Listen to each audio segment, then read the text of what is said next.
네, 강재현의 트리플 P 시간입니다. 강재현 전문가 모시고 오늘 이슈들을 집중적으로 또 확인해보고 우리 시장에 적용을 시켜보겠습니다. 전문가님 어서 오세요. 네, 안녕하십니까? 네, 반갑습니다. 일단 주말을 앞두고 우리 증시가 어제 좀 조정이 많이 조정이 네. 받았기 때문에 좀 걱정을 했는데 다행히 해외 증시 움직임이 또 상당히 좀 좋게 나왔어요. 네, 이제 전일 이제 국내 증시만 사실 약세에 뛰었다 해도 과언이 아닌데 해외 시장은 상당히 견조한 흐름을 나타냈습니다. 먼저 이제 유럽과 미증시 모두 다 살펴보게 된다면 1% 이상의 상승으로 마감이 되는 모습이었는데요.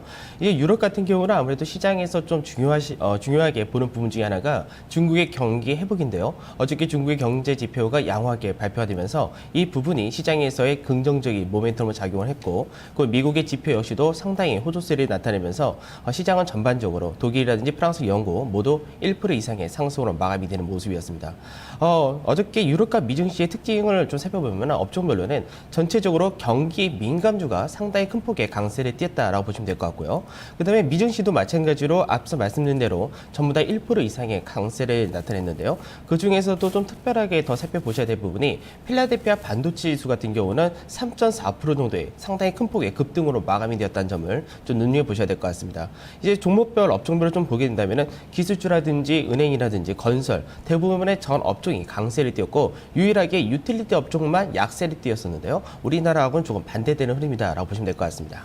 네, 그러게 지금 일단 흐름이 상당히 가볍게 나왔는데요. 미국 증시가 물론 지표가 잘 나온 부분이 있긴 하지만 굉장히 빠르게 안정된 강한 모습을 나타내고 네. 있는데 어떤 부분에 좀 근거해서 이런 흐름이 나오고 있다고 생각하세요? 네, 제가 이제 앞전에 말씀드렸을 때 10월 달에 3분기 어닝 쇼크가 주로 시장에서 하락을 일으켰던 그런 부분이 있었는데 네. 어차피 3분기에는 이제 7월 달에서 9월 달 기간 동안은 유럽에 대한 이슈라든지 여러 가지 불안정성이 많았기 때문에 기업들의 이제 실적 자체가 좀 좋게 나오기 힘들었던 그런 부분이 있었기 때문에 QE3가 발표되었던 9월 14일을 중심으로 해서 이제 10월 달에 어느 정도 QE3의 여파가 부양책의 효과가 나올 수 있는 것은 10월 달의 경제 지표다라고 말씀드렸고 네. 그 부분이 결국은 중국이라든지 미국의 경기 회복세가 이어지는지를 확인할 수 있는 중요한 지표다라고 말씀드렸었는데요.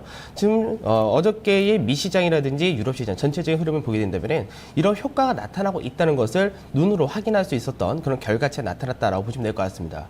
먼저 이제 전체적으로 굉장히 많은 지표들이 좀 발표되었었는데 9월 달에 건설 지수 같은 경우는 0.6% 정도 상승을 한 이제 증가를 해서 이제 8,516억 불. 이 수치로 얘기한다면 2009년 10월 이후로는 최대 규모의 건설 지출이 나타났고요. 그만큼 부동산 시장이 회복세를 보인다라고 보시면 될 것 같습니다. 그리고 소비자 신뢰 지수도 발표되었었는데 72.2로 예상치에 부합하는 수준으로 나타났지만 이 역시도 2008년도 이후에 최고치를 나타냈다는 점에서 그만큼 미국 소비자들의 심리가 호전이 되었다는 점은 미국의 소비를 추가적으로 더 나타날 가능성이 높다는 점을 보시면 될 것 같습니다. 그 다음에 우리나라에 좀 중요하고 밀접한 이제 연관이 있는 지표 중에 하나가 ISM 제조업 지수인데요. 어저께 사실 시카고 구매자 관리 지수 같은 경우는 예상치를 하회하는 결과가 나타났기 때문에 이번에도 이 예상치 ISM 제조업 지수의 예상치를 충족하지 못할 가능성이 좀 높다라고 보고 있었는데 이 부분을 상회하는 결과 51.7으로 나타나면서 5개월 연속 상승세를 계속해서 이어가면서 이제 경기 확장세가 지속되는 그런 모습이 나타났다는 점에서 우리나라 IT라든지 경기 민감주 섹터가 이 부분에 해당이 된다라고 보시면 될 것 같습니다. 그 다음에 이제 마지막으로 중요한 부분이 고용시장이죠. 이제 Q3를 시작을 할 때 시장에서 고용시장을 회복시키기 위해서 진행을 한다고 이제 발표를 했었는데 그만큼 그 결과가 어떻게 나온지 좀 더 지켜봐야 되겠지만 어저께 주간 신규 실업수당 청구 건수 같은 경우는 예상치를 하회한 36만 3천 건으로 발표되면서 연속된 하락세를 계속해서 이어가는 그런 모습이었고 그 다음에 ADP 민간 고용 같은 경우는 사실 오늘 발표가 되는 미국의 그 비농업 취업자 수하고 취업자 수를 약간 선행하는 지표다라고 보시면 될 것 같은데요. 이 부분 역시도 예상치가 13만 5천 명 정도 되었었는데 15만 8천 명으로 고용시장에 개선되는 모습을 나타내줬기 때문에 오늘 발표되는 실업률이 7.9%를 예상하고 있는데 이 수치에 부합될 가능성이 좀 높아졌다라고 보시면 될 것 같습니다. 네, 글쎄요. 지금 보면은 두 가지를 짚어주신 것 같아요. 뉴욕장이 이렇게 지금 강하게 회복되고 있는 이유가 첫 번째로는 이 어닝 쇼크에 대한 영향력이 이제 좀 소멸되고 있다는 부분, 네. 그리고 QS3의 효과가 지표를 통해서 나타나고 있다. 이 부분에 대해서 좀 반응이 나타나고 있다 얘기를 해주셨는데요. 다른 측면에서 보면은 3분기 실적 부진 때문에 밀린 것도 있지만 내년이나 4분기 실적이 안 좋을 것으로 이제 기업들이 전망을 했기 때문에 네. 좀 영향이 더 있었거든요. 그런 측면에서 본다면 이렇게 지표 호전이 좀 지속적으로 연속성을 가지고 가지고 또 나타날 수 있을까? 여기에 대해서는 좀 의문이 들 것 같아요. 네, 우선은 이제 미국의 월가에서는 사실 이제 4분기 매출이 예상치를 하회할 것이다라고 이제 실적 전망점 내리는 그런 모습이 있었는데요. 실제적으로는 미국의 기업들이 4분기 S&P 500 기업들에 대해서 기업들의 영업이익은 실제로 3분기보다는 훨씬 높을 것으로 전망을 하고 있습니다. 그 높았던 수치를 조금 축소를 했던 부분이 미국의 재정절벽이라는 이 이슈에 대해서 이제 시장에서는 좀 그 기업들이 투자를 좀 미루고 있다. 이런 부분이 이제 앞으로 향후 전망에 대해서 불확실성이 나타나고 있다라고 이제 시장에서 언급을 하고 있는데 지금 현재 재정절벽 이슈는 어느 정도 미국의 대선이 끝나고 나고 이제 총선의 결과까지가 확인이 된다면은 어느 정도 재정절벽 이슈는 좀 해소될 가능성이 높기 때문에 기업들이 지금 11월 달에는 특히나 이제 소매 판매라든지 상당히 이쪽에서의 호조세를 나타낸다 있기 때문에 지금 현재 앞서 어닝 쇼크가 나올 때는 원래 그 쇼크가 나오고 나서는 전망치를 다 낮추는 경향이 있기 때문에 이 부분은 경기 회복세의 지표가 꾸준히 나타나는 그런 흐름이 나타난다면은 결국은 실적 전망치 다시금 상향할 가능성이 높다고 보셔도 될 것 같습니다.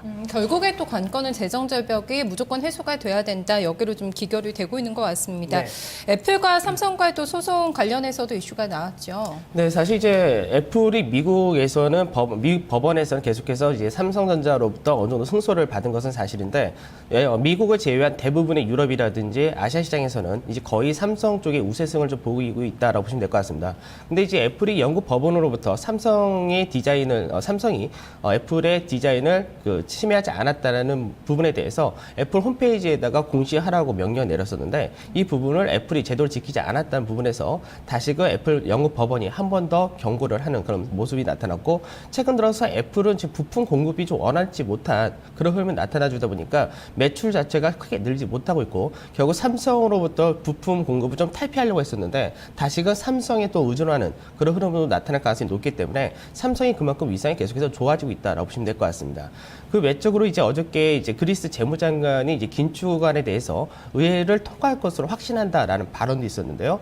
이번 달 7일 날 이제 의회에 상정을 하게 되고 이 부분에 대해서 이제 통과가 되냐 안 되냐를 보고 있는데 현재 그리스의 연립정부의 전체 인원수가 177명이기 때문에 현재 이 중에서 한 7명 정도가 이번에 그 긴축안에 대해서 반대를 하고 탈당을 한다라는 얘기까지도 나오긴 했지만 전체 300명 중에서 그래도 170명 정도의 의석을 그대로 합의 쪽으로 할 거기 때문에 이 긴축안은 무난히 통과가 될 것으로 그렇게 시장에서는 전망을 하고 있습니다.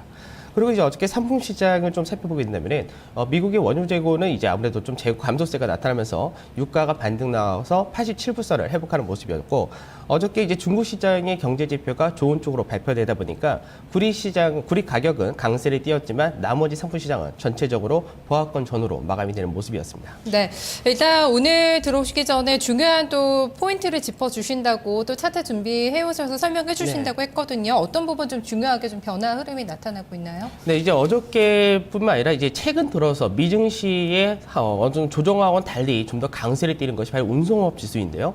다우 운송업 지수 같은 경우 미국의 물동량을 대변하는 그런 지수이기 때문에 미국 경제가 얼마큼 좋아질 수 있냐, 회복세를 보일 것이냐에 대해서 선행을 하는 지표다, 선행을 하는 그런 모습이다라고 보시면 될 것 같습니다. 차트를 보면서 바로 말씀을 드리도록 했는데요. 지금 다우존스 운송 지수 같은 경우는 계속해서 하락 추세대를 이제 나타내고 있었고 하단을 지지를 해주면서 최근 들어서 다시금 상단을 돌파하려는 그런 흐름을 나타내고 있는데 현재 모습 자체가 이번에 돌파하는 자리가 세 번째 돌파의 자리이기 때문에 돌파할 가능성이 상당히 높다는 것을 의미를 하고 있고 이 가격을 돌파하게 된다면은 미국의 경기 회복세가 더 좋아진다까지도 해석할 수 있다는 점에서 상당히 이게 미국의 경제를 알 수 있는 하나의 지표다라고 보시면 될 것 같고요. 그 외적으로도 이제 어저께 필라델피아 반도체 지수가 이제 3.4%의 급등이 나왔다고 말씀드렸는데요. 어떻게 보면 필라델피아 반도체 지수와 국내 증시가 약간 좀 유사한 차이점도 유사한 부분도 상당히 좀 많습니다. 네. 아무래도 IT 섹터가 국내 증시에서 차지하는 비중이 높다 보니까 이런 IT 제일 민감한 전기전자 업종에 대해서 흐름이 또 중요한데 필라델피아 반도체 지수 같은 경우는 어저께 강한 돌파가 나면서 단기적인 하락세기형 차트를 돌파가 나왔다는 점, 이 하락세기형 차트를 돌파하게 될 경우는 상당히 지수가 급등을 나타낼 가능성이 높기 때문에 그만큼 국내 IT 같은 경기 민감주에 대한 관심을 더 높이셔야 된다라고 말씀드리도록 하겠습니다. 양봉이 상당히 길게 나왔네요. 네, 어제요. 어저께 3.4% 급등이기 때문에 네. 어저께 다우 최근 들어서 약세도 많이 썼지만 어저께 다우 지수는 나스닥 대비해서 거의 3배 가까이 올라갔다는 점에서 네. 상당히 이 부분은 좀 주목을 하셔야 될 것 같습니다. 네, 우리 시장에서도 기술조름 잘 체크를 해봐야 될 것 같습니다. 어제 중국에서도 지표가 또 잘 나오면서 예상을 상회하게 PMI 지수가 발표가 되면서 강한 반등 나왔거든요. 네. 중국자 흐름은 어떻게 좀 예상을 하고 계실까요? 네, 지금 최근 들어서 중국 시장도 상당히 좀 강한 그런 모습을 띠고 있는데요. 사실 이제 중국에서 중요한 것은 중국이 결국 바닥을 쳤냐 안 쳤냐가 가장 중요했던 부분이었었는데 네. 역시 중국이 바닥을 쳤는지를 확인할 수 있었던 것은 가장 중요했던 것이 바로 구매자 관리 지수였었는데 이 부분이 예상치는 50.3보다는 좀 못 미친 50.2가 나타나긴 했지만 결국은 3개월 만에 다시금 50을 넘어가는 그런 흐름이 나타났고 이제 50이 넘어가야 된다면 실제로 경기 확장세라고 시장에서 판단을 하기 때문에 중국이 4분기에 경기 회복세를 확연하게 좀 나타날 가능성이 높다라고 보시면 될 것 같습니다. 마찬가지로 중국의 차트를 보면서 잠깐 말씀을 드리도록 하겠는데요. 중국 시장 같은 경우는 올해 계속돼서 하락세를 보이다가 이 하락 추세를 돌파를 했던 자리가 이제 9월 달이었었는데 9월 달에 돌파하고 나서 다시금 저점을 잡고 나서요. 그리고 현재는 지금 모습이 61선을 21선이 상향 돌파하면서 이제 61선의 하락각 자체가 멈춰지는 그런 흐름까지도 전개됐기 때문에 패턴상 자체가 역회된 쇼도 패턴을 만들어주고 있다는 점에서 중국 증시의 바닥 가능성이 훨씬 더 높아졌고 앞으로 추가적인 상승 가능성이 높다라고 보시면 될 것 같습니다. 네, 국내 시장은 어떨까요? 어제 중국장이 강했던 데 비해서 너무 못 올라왔어요. 우리 증시는 네. 오히려 조정이 나왔는데 어떤 뭐 이슈도 이 매도 세력 앞에서는 좀 당해낼 수가 없는 것 같습니다. 기관 자꾸 팔고 있는데요. 어떤 부분들 좀 오늘 중요하게 체크를 해봐야 될까요? 네, 제가 앞서 이제 미 시장에서 전체적인 대부분의 업종이 강세를 띄었는데 유일하게 하락한 업종이 유틸리티 업종이라고 말씀드렸습니다. 우리하고는 반대예요. 네, 우리나라하고 정반대되는 흐름을 띠고 있는데 왜 그러냐면은 지금 현재 기관 투자자 같은 경우는 시장에 대해서 상당히 좀 부정적으로 보고 있는 상태를 띠고 있고요. 우리나라의 경제가 저성장 국면에 진입을 했다라는 계속된 발언하면서 어느 정도 방어주 섹터로만 그러니까 어느 정도 세계적인 경제의 회복세하고는 반대로 국내 증시가 계속해서 침체될 가능성, 경제 자체가 어느 정도 반등이 좀 강하게 나타나는 반등이 아니라 어느 정도 장기성 불황으로 진행이 될 가능성이 높다는 쪽에 좀 무게를 두고 있는데 국내 같은 경우는 아무래도 중국이라든지 미국, 그 유럽이라든지 이런 국가들이 경기 회복세를 보이기 때문에 수출 주도 국가다 보니까 그때는 빠르게 경기 회복세가 나타날 것으로 저는 전망을 하고 있는데 우선은 기관 투자들이 그만큼 시장에 대해서 비관적인 전망을 많이 하고 있다라고 보시면 될 것 같습니다. 어제 같은 경우는 이제 투신권에서의 대규모 매도세가 특히 두드러지게 나타났었는데 우선 현대기아차 같은 이런 자동차 섹터에 대해서 어제 장중 루머가 또 돌았었고요. 네. 루머가 나타나면서 이들에 대해서 대규모 매도세를 보이면서 운송 장비 업종이 실제로 시총에서 현대차, 기아차, 현대모비스가 5위 안에서 세 종목이랑 포함되어 있는데 이들 종목들이 2% 이상의 급락세를 보이다 보니까 지수 자체가 상당히 크게 내려가는 그런 모습을 띄었다라고 보시면 될 것 같습니다. 근데 반대로 해외 시장에서의 제가 이제 경기 민감 업종이 강세를 띄었다라고 말씀드렸었는데 외국인 같은 경우는 오히려 반대로 이런 자동차 업종의 투매를 거의 다 받아주는 1,900억 정도의 순매수를 보이는 그런 흐름이 나타났다라고 보시면 될 것 같은데요. 결국은 지금 현재 우리나라 증시를 보게 된다면 방어주와 경기 민감주 사이에서의 굉장한 괴리를 나타내고 있는데 방어주 섹터를 계속해서 매수세를 보이고 있는 것은 실질적으로 기관 투자자들이 중심이 되어 있고요. 반대로 경기 민감주들이 대표적인 IT라든지 자동차 섹터에 대해서 기관 투자자들이 대규모 매도를 하는 부분을 계속해서 사고 있는 것이 역시 외국인이기 때문에 결국 시장에서 경기 회복이 좀 더 확인이 되는 그런 과정이 나타나고 외국인들이 국내 증시에 다시 그 앞전에 7월이라든지 9월 때처럼 대규모의 매수 자금이 유입이 될 때는 경기 민감주가 다시금 강세될 가능성까지도 높다는 점에서 이 시장에서의 분위기가 바뀔 가능성에 대해서 좀 염두를 해두셔야 될 것 같습니다. 그럼 기관보다는 외국인들을 따라가는 매매가 지금은 더 맞다고 보시는 거네요? 그 앞전에는 우리나라 시장이 9월달 이제 미국 양적 완화 이후에 11월달 이제 어저께까지요 약 1개월 반 정도의 조정 기간을 보였었는데 조정 기간 동안에 대안주로서 방어주 내수 섹터가 굉장히 큰 폭의 강세에 띈 반면 경기 민간이 하락세에 띄었었는데 만약 이제 시장에서 이제 제일 중요한 거는 미국의 대선 이후 그다음에 재정적인 이슈를 어떻게 해석하느냐가 더 중요한데 이 부분이 해석이 되는 흐름이 나타난다면 증시 자체는 다시금 강세를 뛸 가능성이 상당히 높아지게 되는데 강세를 띠게 되면은 이제는 새로운 시장에서 앞전에 조정 기간 동안에 강세를 띄었던 주도주와 그리고 반등 시에 나타나는 주도주가 바뀔 가능성이 높다는 점에서 그렇게 된다면은 외국인들의 매수가 추가적으로 유입될 가능성을 높게 보고 그렇게 될 경우는 민감주 외국인들이 여태까지 꾸준히 샀던 민감주가 중심으로 진행될 가능성을 좀 높게 열어두셔야 되지 않을까 그게 말씀을 드리도록 하겠습니다. 네, 큰 틀에서 그렇게 좀 시작을 이해를 해보자. 보자 얘기를 해주셨는데요. 어떻게 좀 전략에 녹여볼까요? 트리플 P 정리해 주실까요? 네, 이제 오늘 같은 경우는 이제 시장에서 아무래도 갭상승 출발이 나오게 될 텐데, 갭상승 출발이 나올 때 중요한 거는 1915포인트 전후에서 출발이 예상되는데, 1910포인트는 오늘 지켜줘야 하는 그런 자리다라고 보셔야 되고요. 1910포인트 오늘 종가상으로라도 필히 지켜줘야 되는 자리다. 이 자리를 지켜줘야지만 시장에서 방향이 이제 단기 조정을 탈피할 수 있는 그런 흐름이 나타날 수 있기 때문에 이 자리를 지지해주고 이왕이면 1930포인트 전후까지 반등이 나오면 더 좋다라고 말씀을 드리도록 하고요. 네.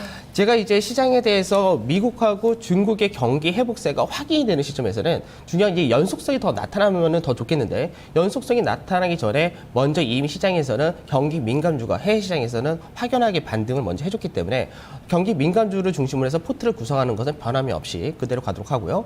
그리고 여태까지 낙폭이 컸던 섹터들에서 단기적인 트레이딩은 계속해서 진행하신 쪽으로 말씀을 드리도록 하겠습니다. 그래서 오늘 같은 경우는 전일 필라델피아 반도체 지수가 상당히 큰 폭의 강세를 띄었다는 점에서 낙폭이 과대했었던 IT 섹터에 대해서 말씀을 드리도록 하고요. 그리고 또 하나는 이제 중국 관련된 낙폭과대 석유 하락에 대해서도 관심을 가지시라고 말씀을 드리도록 하겠습니다. 네, 종목 바로 봐주실까요? 네, 종목은 이제 삼성 SDI를 말씀을 드리도록 하겠는데요. 삼성 SDI가 이번에 특별 이익까지 해서 굉장히 큰 폭의 실적 발표를 했었는데, 실적 발표를 하고 나서 오히려 다음날 이제 4분기에 삼성 SDI 실적이 좀 예상보다 못할 것이다라는 전망이 나오면서 주가가 하락세를 상당히 좀 크게 나타난 건 케이스입니다. 근데 현재 삼성 SDI가 이번에 특별 이익을 이제 실제로 반영하게 될 경우 자산 가치가 15만 4천 원 정도가 되는데, 현재 어저께의 종가가 13만 7,500원이기 때문에 이런 부분을 본다면은 현재 국내 그 IT 대형 섹터에서 자산 가치 이하의 종목이 사실 삼성 SDI만큼 나타난 게 없다라고 보시면 될 것 같습니다. 특히나 세계에서 이제 2차 전지 소형 시장에서는 1위를 나타내는 그런 기업이기 때문에 이 부분은 상당히 낮은 저평가를 받고 있다라고 보시면 될 것 같고요. 이제 향후 내년부터는 이제 스마트폰의 성장보다는 오히려 태블릿 PC라든지 울트라북 같은 이런 쪽의 시장이 훨씬 더 크게 진행이 되기 때문에 2차 전지 사업이 오히려 더 성장성과 실적 수익성까지도 더 나타날 수 있다는 점에서 긍정적으로 보셔도 되겠습니다. 차트를 보면서 바로 타이밍을 잡아드리도록 하겠는데요. 지금 삼성 SDI의 주봉 차트입니다. 주봉 차트를 보게 된다면 삼성 SDI 같은 경우는 지금 올해 그 작년에 고점 21만 원을 기준으로 해서 현재는 삼각 패턴이다라고 보시면 될 것 같은데요. 삼각 패턴의 이 자리대를 이번에 돌파한 듯한 모습을 9월달에 나타냈다가 다시금 내려오면서 이 저점 자리에 살짝 이탈을 한 그런 모습인데요. 주봉 차트이기 때문에 오늘 종가상으로 이 종목이 14만 원, 14만 1천 원이나 가격대를 회복해주는 그런 흐름이 나타난다면 결국은 지지를 받는 흐름으로 이야기가 될 수가 있고, 그리고 나선 다시 한번 위로 가게 될 경우 이 자리를 세 번째 돌파 자리로서 볼 수 있기 때문에 삼성 SDI는 오늘 매수한 자리를 가격이 좀 갭상승 추에 나온다는 점을 감안해서 13만 9,500원을 제시를 해드리도록 하고요. 단기적인 목표가로서는 이 추세가 붙어 있는 자리 15만 4천 원을 단기 목표가로, 그리고 돌파가 나오게 된다면 그때는 이제 1차적으로 한번 걸리는 자리가 17만 원 자리이기 때문에 17만 원은 2차 목표가로 제시를 해드리도록 하겠습니다. 네, 손절가는 13만 4천 원으로 지금 제시를 해주시고 계시고요. 알겠습니다. 오늘 말씀 고맙습니다. 네, 감사합니다. 네, 강지현 전문가와 함께 전략 세워봤습니다. 잠시 후에 토마토 모닝쇼 계속해서 이어가겠습니다. 개별주 매매에